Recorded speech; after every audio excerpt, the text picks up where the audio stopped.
السلام عليكم. شاء إلى في مقالكم. وحنو أركينا حنا أقل كعدة مريكبك كاس وأصير إلى لديسو سجينهين ميل هراء أكتيدا يكين أكتيدا مركز قدام هالشاذيان. si xaaladdu ay degan tahay wax walba iska fiican yihiin waxaan wada ognahay marka xaalad mar walba degan yihiin wax walba oo ka yihiin filo oo dhibaato soo socoto mid ka mid ah ilaaladii madaxweynaha ayaa wax meel fog ka arkaya raxan shimbiro ah ama fiidmeer ah kuwaas soo wada aadan. What is that? Are they bats? The drones! shimbirahan ama raxantan fiidmeerta soo socota ayaa kulligood ku soo wada aadan meesha madaxweynuhu iyo ilaaladiisu markaas ay joogaan. dabcan isweydii waxa soo socda maxay noqon karaan talo ayadoo la isweydiinayo waxa soo socda maxay yihiin faraha lagu fiiqiyo ilbiriqsiba ayadoo dhammayn ayaa hal mar waxay dhulka la simayaan ilaaladii madaxweynaha iyo sidoo kale dhammaan waxay qalab haysteen diyaarado hub iyo doon intaba bal xitaa madaxweynaha oo markaas nin saaxiibkiisa la taagnaa oo madaxa Secret Service-ka ilaalada ahaa oo uu la wadaagi rayo war wanaagsan ayaa qordhiisu nafsadiisa si dirqi ah kula badbaaday. talo maxay ahaayeen shimbirahan iyo waxaan wada duulayay kadib markii wixii aan shimbiraha iyo raxanta fiidmeerta u wada maleynayna isku wada bedeleen bambooyin mid kasta baala leh oo waliba khatarteeda ba'an leh sida idin muuqatana meel kasta dab iyo dambas ka kiciyay. talo maxay ahaayeen waxa soo yaacay fiidmeer mi ahaayeen ma shimbiro isgarab yaacay ahaayeen mise shimbiro hub loo soo dhibay ayay ahaayeen. waliba waxaad moodaa mid walba in dadka meesha jooga macal madaxweynuhu ku jiro si gooni ah wajigeeda iyo magacooda loo soo tusay sida ku muuqan karto mid kasta ayuu kor ka fiirinaya oo harada ama biyo ku dhex jiraan ay magaciisa iyo da'diisa wixii dhan soo qorayaan sidaas markay ku hubiyaan ay ku tir bartilmaameedsanayaan. dhanka kale jaalo waxa idin tusaya muuqaal kale hay'adadeenu waxay sanadka la soo dhaafay fuliyeen ilaa 3,000 oo weerar halkaas oo 100% aan ku guuleysanay. waliba markii dadka cadawga u arkeen markaasna si qoto dheer oo aan wax hadaf laga leexanayn ay mashiimadana si sax ah hadafkooda u fuliyeen. mahad badan ha gaarto pilotyadana mashiimada adeegsanayay. waxaa sida hadalkiisa ku furay injineer markaas dah furayay V9 Vulture aan soo oran karno gorgorka dilaaga ah. barnaamijkan oo lagu dah furayo gorgorkan dilaaga ah ayuu ninka hadalkiisa wuxuu raacin doonaa aaladahan waxay noo fududeynayaan inaan kala saarno dadka cadawga nagu ah iyo kan saaxiibka nagu ah intaba. mahad badan ha gaarto ay ku celinayaan pilotskanagii shaqada fuliyay waa 3,000 oo weerar oo mid walba sidii loo rabay u fulay.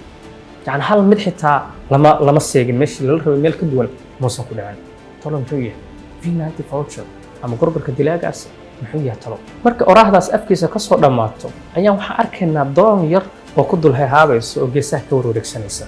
taasoo hadba dhinac ka maraysa xajmi ahaanna aad u yar. bal u fiirso muuqaalkan bilowgiisa aan V9 Vulture waxaa shaashada ku dhiganaa drone aad u weyn ama diyaaradba iska dheh taasoo qolofteedu weyn tahay ballaaran aad u weyn taasoo ma dabcan as oranayso waa diyaarad weyn meel fog ka soo aadan is oranaysan dabcan weynaanteedan iyo xajmiga khatarta ay sidana way isla socon karaan habiigood. balse xaysiiskii ninkan uu dah furayay uu sameynayay gadaashiis wixii ka muuqdayba wax ka yar ayaa noo muuqanaya oo drone aad u yar ayaa noo muuqata. talo xagga wax iska diidan yihiin nin maroodi noo sharxayay oo bakayla haddana gacanta ku haya maxaa ku jiri kara meeshaas. talo injineerku wuxuu hadalkiisa raacinayaa isagoo markaas dhagaystayaashii daawadayaashii daafurka imaada la hadlaya kanoo kale waad wada haysataan soo maahan caruurtiinu way haysataan noocaan kale soo maahan yani daroonka yararka guryaha caruurtiinu idin yaalaan baa filaya ayuu leeyahay.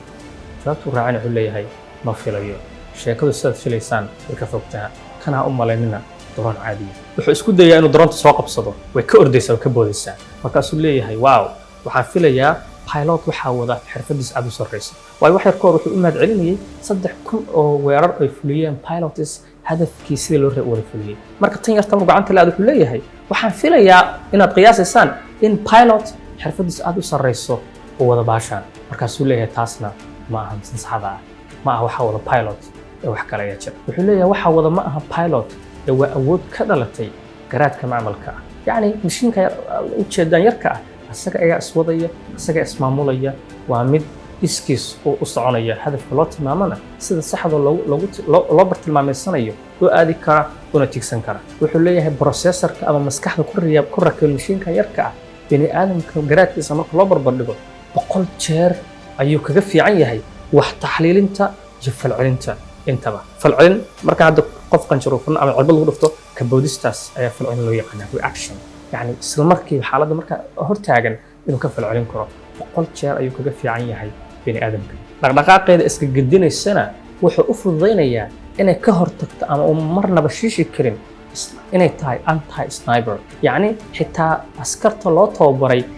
shiishka qotada dheer xitaa ma soo ridi karaan waxaan ma gaarsiin karaan sida taleefon walbood adeegsataan maalinka maanta alla joogo waxay leedahay camera waxay leedahay sensors yani dareemayaal yaryar oo had iyo goor hawaaraheeda wixii ka dhacay hareeraheeda wixii ka dhacaya ay ku arki karto ku akhrin karto ogaana karto sidoo kale sida taleefanadiina casrigood adeegsataan iyo applicationska social mediaha baraha bulshada adeegsataan waxay sidoo kale leedahay awoodda weji garashada face recognition technology waxa loo yaqaano haddaba jaalle waxaan ognahay tusaale ahaan oo kale saaxiibadaada haddii mar sawir aad waa wada gasheen ee Facebook soo dhigaan Facebook wuxuu ku soo dirayaa oranaysa qoraal ama sawir la soo dhigay ayaa lagu soo taageeraya maxaa yaa u sheegaya ayadoo xitaa dadka aysan ku sheegin magacooda hebel ayaa sawirka igula jira ayuu xitaa Facebook ku sheegaya sawir aan filayn adiga tahay ayaa la soo dhigay ee bal hubi taasoo aad fiiriso dhahaysid xitaa qofkan ku aqoon yahay laga yaabo soo dhigaya waxa uu sheegaya waa Facebook-gaaga sawirada ku jira hore u barteen oo magacaaga iyo sawiradaada isqabadsiiyeen taasoo mar walba sawirkaaga haddii meel la soo dhigo ay kuu sheegi karaan dhanka kale waxaan oganahay taleefanada casriga ee iPhone-ka tusaale ahaan oo kale kooda ugu dambeeyay waxay leeyihiin wax loo yaqaano face lock yani wejiga ayuu qofka ku xiranaya marka haddii cabdi aad u dhiibtid oo caraalo sawirkiisa isku dayo inuu ku furo marnaba ma ahan mid suuragelaysa waayo muuqaalkaaga ayaa security ah muuqaalkaaga ayaa caddaynaya in taleefankan aad leedahay sidaasna uu kugu furmaya haddaba daroontan yarta ahna awooddaas oo kale ayay leedahay waxa inta idin dharayuu leeyahay injineerku intuu ku aadiyay camera yar ku aadiyay mataqaanaa dronesku markaan tusayay wuxuu leeyahay mashiinka yarku idin muuqda waxaa ku jira waxaan ka badnayn 3 garaam oo walxaha qarxa ah يعني مادة قرحة هي كوجر كرتها أو ملاين إني سنسر تاعي إني لذا هي كاميرا إني لذا هي تجرشة وحاو ديربا إني تاعي ولا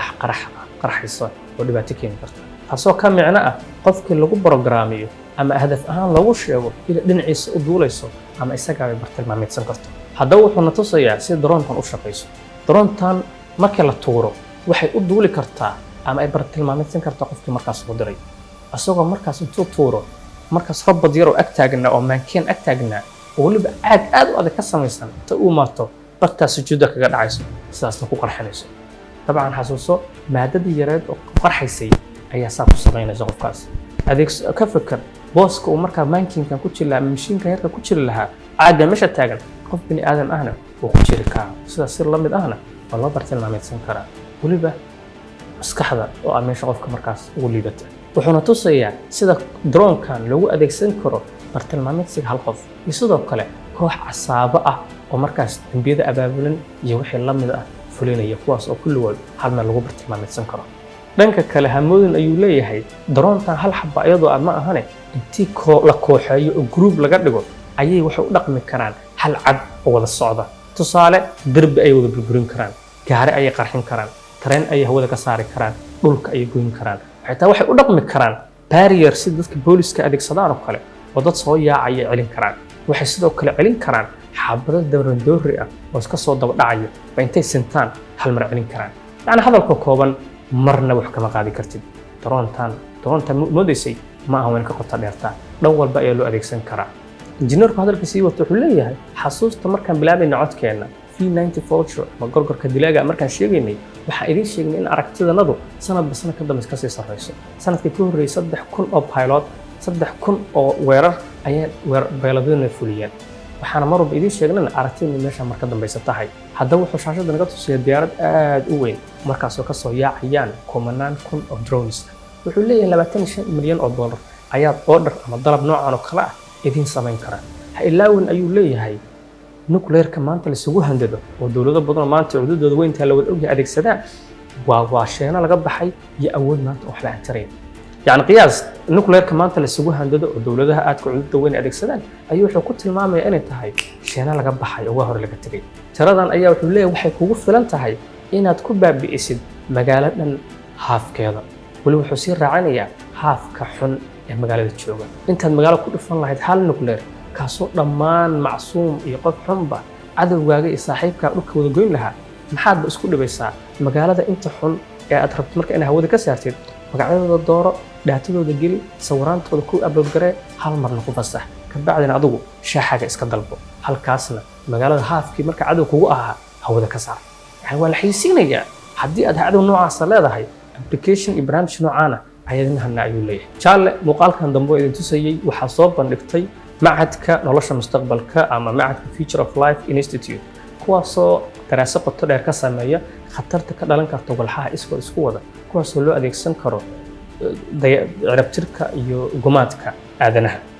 macadkan oo marar badan ka diga khataraha ka dhalan kara mashiimadan haddii aan loo adeegsan dhanka samaha wanaagsan iyo horumarinta caafimaadka culumta spaceka iyo la mid ah ee bani aadamka ayaa oranaya waxaan amar walba gacanta ku haysano khatarteed ay leeyihiin waliba waxa isweydiinaysaa shirkadda caynkan oo kala ah dad caadi ah maxay yihiin waxay leeyihiin khubaro aad u fara badan shirkadaha maanta adduunka ugu hormuudka u ah dad badan kasoo kaxaysta oo sida injineero badan ugu shaqeeyaan bal xitaa dadka la taliyaasha la ah waxaa ka mid ah Elon Musk oo aan wada ognahay sida caalamka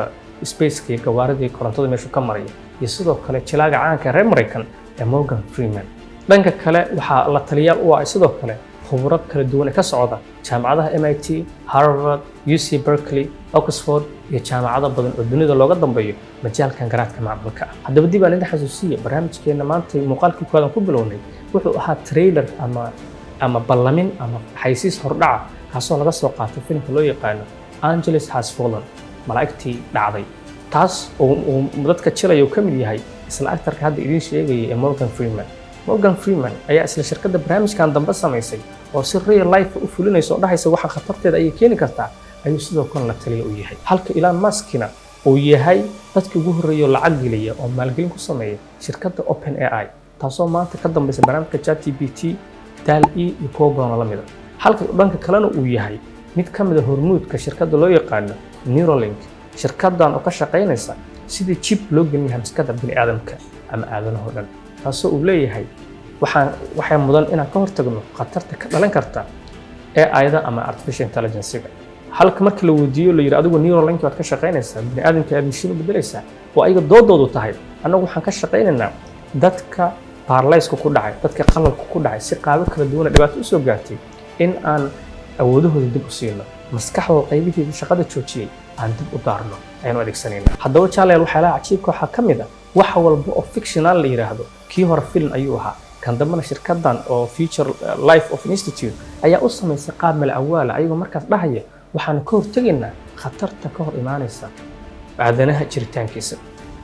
haddaba waxaa la leeyahay dadka khibrada oo ka hadla teknolojiyada waxay leeyihiin dhibaatada jirta ayaa waxay tahay in waxaan hadda fictionalka uga wada hadlayno ay dhammaantood noqdeen wax real life-ka ka shaqeynaya waxyaalaha cabsida la ayaa waxay tahay in fictional filmska la tusayo oo filmka bilowgiisa hore intaas inuu film ah xaysiiskiisa iyo kan dambe shirkaddan ay samaysay dhammaan yihiin wax wada mal awaal laakiin xaqiiqda qaraarka ay cabsida mudan ayaa waxay tahay in dhammaan wixii fiction ahaan lagu sheegi jiray wax walba oo mal awaal lagu sheegi jiray ay maanta yihiin kuwa si sax ah loo fuliyo tusaale meel fog bahaadi dowladda casriga ee jamhuuriyadda Turkiga ayaa waxay adeegsataa oo waliba rag dhalinyaro oo dowladda ka tirsan oo private sector sameeyeen shirkadda loo yaqaan Baykar Technology taas oo soo saarta droniska caanka ah oo garanaysaan ee Bayraktar TB4 TB3 iyo kuwa badan oo la mid kuwaas oo maanta qof dhalinyaro oo qaxwihiisa cabaya oo tartiibtiisa iska socda oo intuu daarto shaaxiisa iyo kombiyuutarkiisa oo garaacaya xuduudaha Syria Iraq Soomaaliya iyo dalal badan la mid ah yani garo wax yar kor waxaan ka hadlaynay shirkad mala awaal 4 sano ka hor ka digaysay khatarta ka dhalan karta barnaamijyadan laakiin maanta dawlado aan waliba aad nooga fogeyn oo annaga Soomaaliba calaaqad la leh ayaa barnaamijyadan adeegsanaya oo qaab kala duwan u fulinaya ka waran teknolojiyada noocan loo adeegsanayo dabargoynta iyo in la salgooyo jiritaanka ayatiinka bini aadamka dhan haddaba isla filimkii hadda wax yar kor intuu si ayuu wuxuu injineer ku soo khatimaya cadowgaaga waxaad inaad heshid waxa kaaga filan oo kaliya hadiiba mar xogtiisa aad haysid sawirkiisa muuqaalkiisa bal xitaa hashtag u adeegsaday kaliya inaad heshid ayaa kugu filan inaad dabargoysid waliba adiga markaa bartilmaameedsanaya meesha aragtida ku raacay ka imaatay soo halka maskaxda ku fiiqaya yani muuqaalka waxaan ku maatusaynay drone-ki yarka ahaa meesha robotka kaga aaday ismarkiiba sujuudda ayay ahayd sidaas sir lamid ah ayay mataqaan u adeegsanayaan marka jaalayaal hadii goor waxaan aragnaa drones loo adeegsanayo muuqaal duubis sawir qaadis wax la mid ah laakiin hadii goorna isweydii diyaaradaha duulayaba waa drones waa khatarta leeyihiin waxaan ugu yeeri karnaa gorgorka dilaaga ah ee hawada maraya waa seef laba dhinac leh dhankii loo adeegsadana markaas u shaqeynaysa muuqaalkani muuqaalka xisaab inta ku kulmayno jaal aragtida qaybta comments-ka nagu wadaag is arag maqal dama xisaab badan